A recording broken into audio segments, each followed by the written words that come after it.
कमलेशवा अमरेशवा टीप दे तो डीजे शिव नारायण सीतामढ़ी।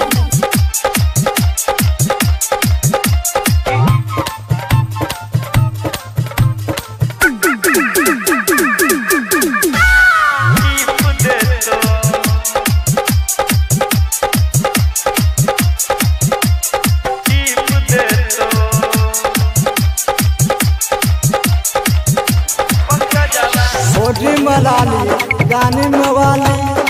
होटी मलाली गाने मवाली, केस मरे बन क्लिप दो कि पंकजवा छौरा छौरा अनहरिया में टीप दो अमृतवा छौरा छौरा अनहरिया में टीप दो टीप दे तो टीप दे तो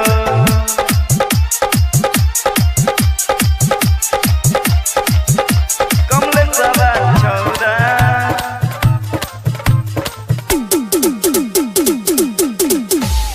डीजे शिव नारायण सीतामढ़ी। आगे टीप दे तो अनहरिया में टीप दे तो रालन तू छोट पतर की भागना तू जवान गे भोगले तू जवान के टाइट सूट साट में छौरी लबी की तू जान गे लेबो ही की तू जान के रालन तू छोट पतर की भागना तू जवान गे टाइट सूट साट में छौरी लबी की तू जान गे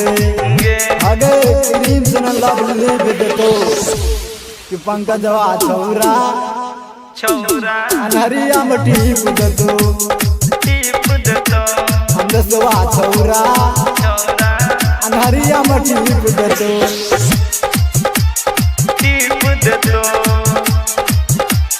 टीप दे तो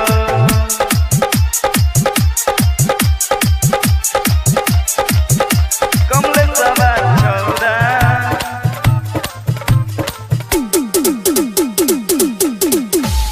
डीजे शिव नारायण सीतामढ़ी। आगे टीप दे तो अनहरिया में टीप दे तो माजा मार के छोड़ देतो गे छौरा कनिए गाल में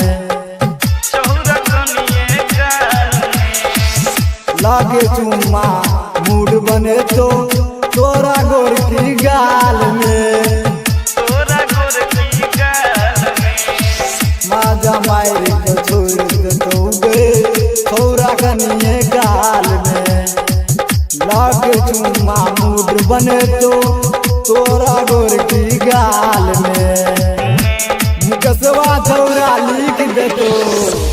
कि पंकजवा छौरा छौरा अनहरिया में टीप देतो दे तो अमृतवा छौरा छौरा अनहरिया में टीप देतो